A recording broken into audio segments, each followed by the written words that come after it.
तो उनका एक बहुत ही स्ट्रॉन्ग जियोपॉलिटिकल पर्सपेक्टिव है, वरना वो लड़का ऐसी बात कर ही नहीं सकता था। उनकी सोच या पर्सपेक्टिव रीजनल है, ग्लोबल है, पैन इंडिया है। हम केवल आज बंगलुरु में कुछ हुआ, इस पे कुछ दिन चर्चा होगी, फिर वो लोग भूल जाएंगे। उन्होंने तो आपको दिखा दिया कि उनका पर्सपेक्टिव क्या है, कि रोहिंग्या के साथ कुछ हुआ, कोकराझार में आग लग गई, कोकराझार में आग लग गई, मुंबई में आग लग गई, मुंबई में आग लगी, पुणे तक पहुंच गया, पूना से फिर हैदराबाद पहुंच गया, हैदराबाद से बंगलुरु। तो वो तो बहुत क्लियर है। आप ये छोटे छोटे, मुझे मालूम है कि ये बंगलुरु में कुछ हुआ है, आप देखिएगा। अब मुझे याद दिलाना पड़ रहा है लोगों को कि याद कीजिए कि इसी समय कब इंडिपेंडेंस डे के समय में क्या हुआ था 2012 में।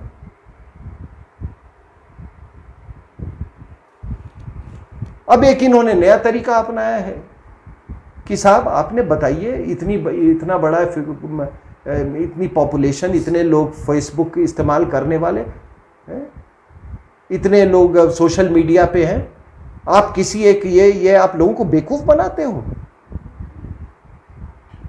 अरे मोहम्मद साहब तो एक बहाना है, हिंदू और हिंदुस्तान निशाना है। और दूसरी बात कि ये जो आप माओवाद की बात कर रहे हैं, इस गठजोड़ की रचयिता है ये विदेशी महिला,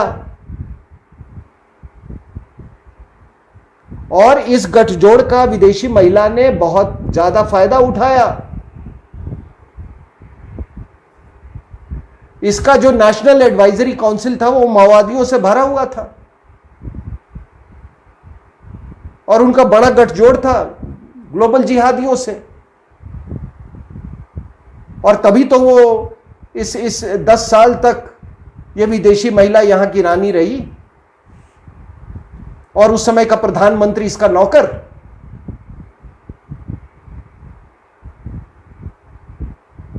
तो ये जो ताकतें आप देख रहे हो, ये सीए में देखा आपने, जेएनयू में देखा आपने, अलीगढ़ मुस्लिम यूनिवर्सिटी में देखा, जय भीम और जय मीम का जो ये बातें कर रहे हैं, ये क्या नारा दे रहे हैं। वहां पर भी अभी जहां पर इन्होंने आगजनी की है, वहां पर वो एक दलित नेता, अगर आप इस शब्द का इस्तेमाल कोई करने को इंसिस्ट करता है तो वो एक दलित नेता था।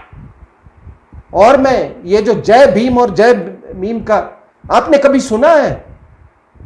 हमारे दलित भाइयों ने कभी अपना वो धर्म छोड़ के मजहब की तरफ नहीं गए।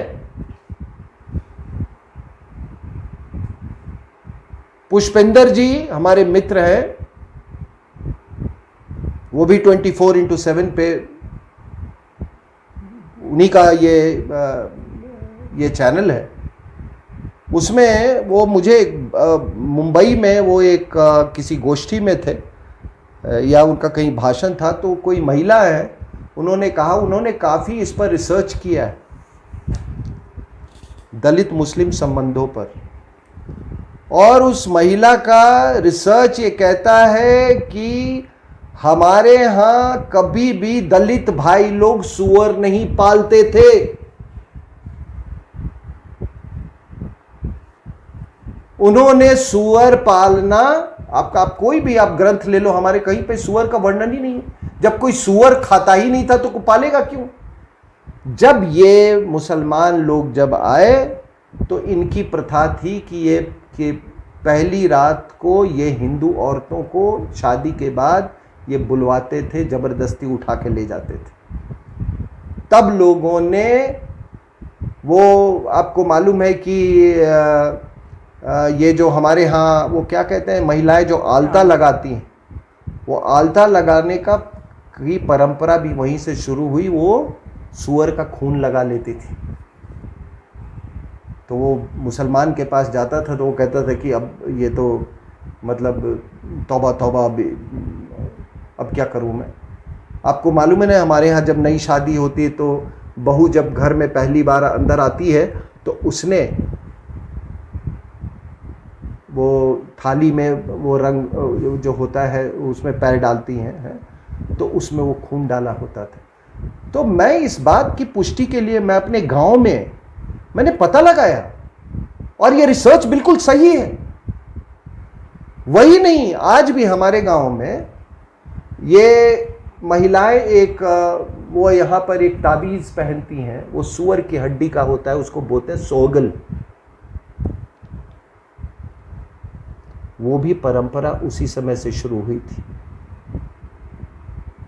आज जो 200 दलित परिवार 1957 में जिसको कश्मीर बुलाया था, वहां की गंदगी साफ करने के लिए, आज 370 हटने के बाद उनको नागरिकता मिली। ये जय भीम वालों ने नहीं दी थी, जय भीम वालों ने। ये हमारे साथ डिबेट और डिस्कशन में ये बहुत से लोग हमारे साथ टेलीविज़न पे आते हैं, ये अंग्रेजी बोलने वाले जिहादी। उनको मैंने पूछा है कि तुम क्यों नहीं वहाँ पे लागू करते, तुमने दलित लोगों के लिए क्यों नहीं वहाँ रिजर्वेशन दिया है बाकी यूनिवर्सिटीज़ की तरह। इनके पास कोई जवाब नहीं होता। तो ये दलित शब्द ही, ये तो अंग्रेजों का निकाला हुआ है, लेकिन ये जय भीम, जिस भीम साहब की ये बात करते हैं ना, जय भीमराव अम्बेडकर की, अगर थॉट्स ऑन पाकिस्तान पे जो उन्होंने मुसलमानों के बारे में कहा है, अगर वो थोड़ा सुन लें, ये इनके पैर तले से ये जमीन खिसक जाएगी। भारत में ग्लोबल जिहाद की समस्या आंतरिक युद्ध का आकार ले चुका है। इस पर किस तरह से नियंत्रण किया जाना चाहिए? बिल्कुल आपने सही फरमाया। जिस थर्ड फ्रंट की हम बात कर रहे हैं, उसमें ये अगर कोई सबसे बड़ा अगर थ्रेट है हमको, तो वो ग्लोबल जिहाद से है। और इसके पहले जो आपने सवाल पूछा था, ये माओवाद और जिहाद का एक साथ आना, तो माओवाद और जिहाद, they constitute the biggest internal threat to this country. अब सवाल आपने सही पूछा कि आखिर इसका उन्मूलन क्या है। तो देखिए, मैं जियोपॉलिटिकली और स्ट्रैटेजिकली मैं इस तरह से इसको देखता हूँ कि भारत के, अगर श्रीलंका को ले ले तो 6 पड़ोसी देश हैं, पाकिस्तान, चाइना, भूटान, म्यांमार, नेपाल, बांग्लादेश, श्रीलंका। अगर श्रीलंका को, आखिर पाक स्टेट के बाद तो श्रीलंका है, तो अगर ये सारे देश अगर आप लें तो उसमें से आप देखें 3 बौद्ध देश, बौद्ध बहुमूल्य देश, म्यांमार, भूटान, श्रीलंका। एक हिंदू देश था, हिंदू देश है, बहुमूल्य देश, नेपाल। एक कम्युनिस्ट देश, तिब्बत, और 2 इस्लामिक देश, पाकिस्तान और बांग्लादेश। बांग्लादेश जो कभी पहले ईस्ट पाकिस्तान होता था। अब आप हमारे रिश्ते देखें, नेपाल में जब तक वहाँ पे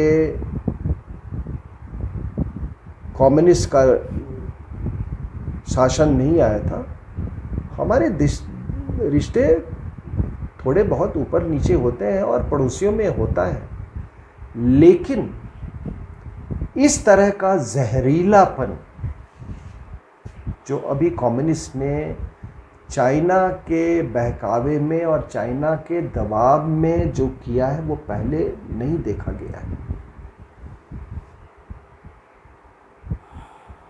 दूसरा, एक कम्युनिस्ट स्टेट चाइना,